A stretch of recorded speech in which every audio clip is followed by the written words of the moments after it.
அதே போன்ற மூத்த வழக்கறிஞர் ஹரிஷ் சால்வே ஏற்கனவே தொடர்ந்து வாய்தா கேட்டார்கள், கொடுக்கவில்லை. வழக்கறிஞர்கள் வாய்தா கேட்பார்கள். நிதி அமைச்சகம் வாய்தா கேட்டது, உச்ச நீதிமன்றம் கண்டிப்பாக இருந்தது. பிறகு தேர்தல் ஆணையம் வாய்தா கேட்டது, உச்ச நீதிமன்றம் அதை ஏற்றுக்கொள்ளவில்லை, நிராகரித்தார்கள். அதற்கு பிறகு உச்ச நீதிமன்றத்தின் பார் அசோசியேஷன் பிரசிடென்ட் அவரை வைத்து மேதகு குடியரசுத் தலைவருக்கு கடிதம் எழுதினார்கள், இதையெல்லாம் பொதுவெளியில் வெளியிடக்கூடாது என்று. அதையும் நிராகரிக்கப்பட்டது உச்ச நீதிமன்றத்தால். இப்பொழுது மூத்த வழக்கறிஞர் ஹரிஷ் சால்வே அவர்கள் இதனால் பிரச்சனை தொழிலதிபர்களுக்கு ஏற்படும், நன்கொடை கொடுத்தவர்களுக்கு ஏற்படும், வருடக்கணக்கில் வழக்கு நடத்தப்படும் என்றெல்லாம் ஒரு அச்சத்தை தெரிவித்திருக்கிறார். என்னென்ன முட்டுக்கட்டை போட முடியுமோ நம் இந்திய குடிமக்கள் காங்கிரஸ் ஆட்சியில் டாக்டர் மன்மோகன் சிங் பிரதமராக இருக்கும் பொழுது கொண்டு வந்த தகவல் அறியும் உரிமை சட்டம், மக்கள் எல்லா தகவலையும் அரசியல் கட்சிகளை பற்றி தெரிந்து கொள்ள வேண்டும் என்ற அந்த உரிமையை வழங்கியது காங்கிரஸ் பேரியக்கம் டாக்டர் மன்மோகன் சிங் ஆட்சியில். ஆனால் இப்பொழுது தகவல்களை கொடுக்க மறுக்கிறார்கள். உச்சநீதிமன்றம் சொன்ன பிறகும் தகவல் கொடுப்பதை மறுதளிக்கப்படுகிறது. இதையெல்லாம் வன்மையாக கண்டிக்கத்தக்கது. ஒரு கொடுங்கோல் ஆட்சி, சர்வதிகார ஆட்சி நடத்துவது போல் மோடி ஆட்சி செய்து கொண்டிருக்கிறார். இதற்கெல்லாம் தேர்தலில் வரும்பொழுது அவர் பதில் சொல்ல வேண்டும்.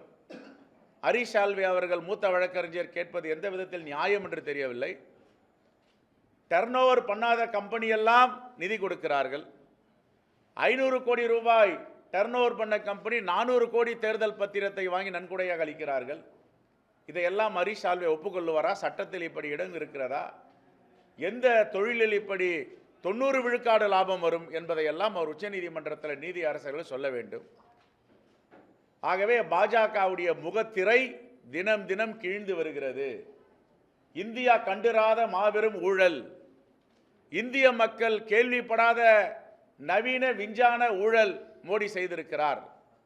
பாஜக சிபிஐயும் அமலாக்கத்துறையையும் இன்கம் டாக்ஸையும் அவர்களுடைய உதவியோடு சோதனையிட்டு பிறகு இந்த நிதிகளை, பணங்களை விஞ்ஞான ரீதியாக பெற்றிருக்கிறார்கள். இதற்கெல்லாம் மோடி 6வது முறை 7வது முறை படையெடுத்து கொண்டிருக்கிறார். நேற்றைக்கு கோயம்புத்தூரில் பேசியிருக்கிறார், இன்றும் சேலத்தில் பேச இருக்கிறார். இதற்கெல்லாம் பதில் சொல்ல வேண்டும். ஏன் தேர்தல் பத்திரை பற்றி வாய் திறக்க மாட்டேன்கிறார்? வாயே திறக்கலை. அதானி அவர்கள் தூத்துக்குடியில் ஒரு அனல் மின் நிலையத்தை கேட்குறாரு, கொடுக்கல. ஒரு நிறுவனம், சென்னையை சார்ந்த ஒரு சிறுபான்மை நிறுவனம், உடனே பிடிச்சி அமலாக்கத்துறை வச்சு உள்ளே போட்டாங்க. இன்னும் அவர் வெளியில் வர முடியாத அந்த குடும்பம் சிறையில் இருக்குது.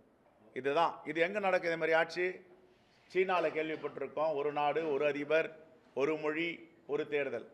வடகொரியாவில் கேள்விப்பட்டிருக்கோம். இதற்கெல்லாம் இங்கே இருக்கிற அண்ணாமலை என்ன பதில் சொல்ல போகிறார்?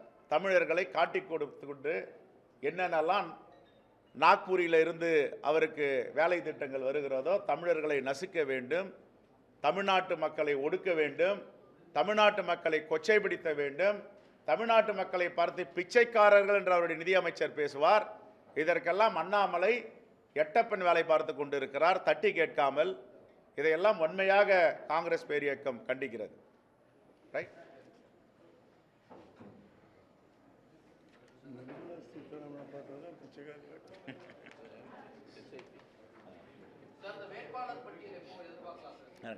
நிறைவாக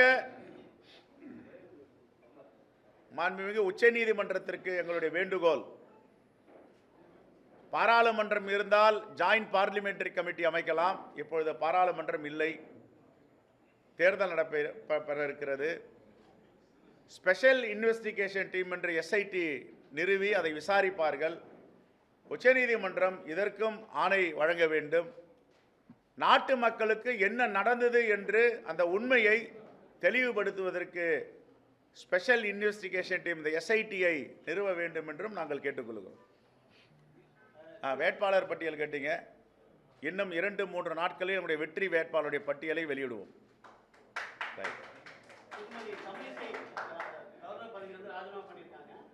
மீண்டும் அவங்க கன்னியாகுமரி தொகுதியில் போட்டியிடுறதுக்கு திட்டமிட்டு பார்க்குறாங்க. அக்கா இல்லை, அதெல்லாம் இங்கே அகில இந்திய தலைமை முடிவு செய்யும். நேற்றுக்கு கம்யூனிஸ்ட் தலைவர் முத்தரசன் ரொம்ப தெளிவாக சொல்லியிருக்காரு.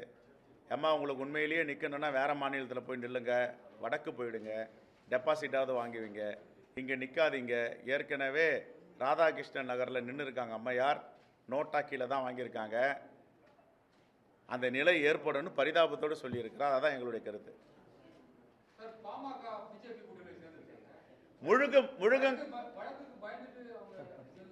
இல்லை, அவங்க வழக்குக்கு பயந்தாங்களா பயப்படலையான்னு அதுக்குள்ளே போகிறோம். முழுகும் கப்பலில் ஏறி இருக்கிறது பாமக, அதுவும் சேர்ந்து முழுக போகிறது.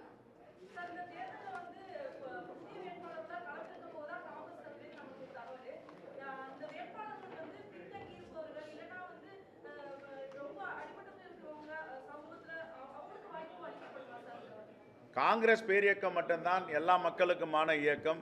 குறிப்பாக சமூக நீதியை தொடர்ந்து பின்பற்றுகின்ற இயக்கம், சமூக நீதியை தூக்கி பிடிக்கின்ற இயக்கம். எந்த சமூகத்தின் மக்களும் விடுபடாது, எல்லோரும் இந்த பட்டியலில் இருப்பார்கள்.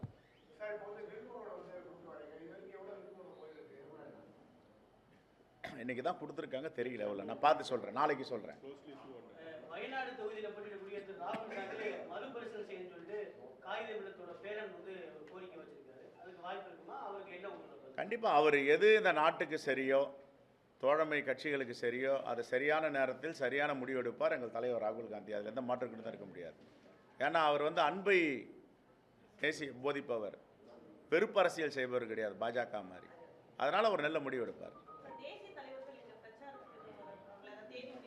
எங்களுடைய தலைவர் ராகுல் காந்தி அவர்கள், அகில இந்திய காங்கிரஸ் கட்சி தலைவர் மல்லிகார்ஜுன கார்கே அவர்கள் சூறாவளி சுற்றுப்பயணம் செய்ய போகிறார்கள். எங்களுடைய இந்தியா கூட்டணி வேட்பாளர்கள் பாண்டிச்சேரி உட்பட 40 வேட்பாளர்களையும் ஆதரித்து பிரச்சாரம் செய்ய இருக்கிறார்கள். தேதிகள் இன்னும் ஓரிரு நாளில் நாங்கள் அறிவிப்போம்.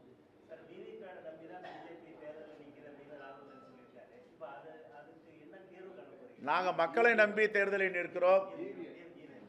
நாங்கள் மக்களை நம்பி தேர்தல் நிற்கிறோம். அவர்கள் இயந்திரங்களை நம்பி தேர்தலில் நிற்கிறார்கள். மக்கள் சரியான தீர்ப்பளிப்பார்கள். Okay, thank you.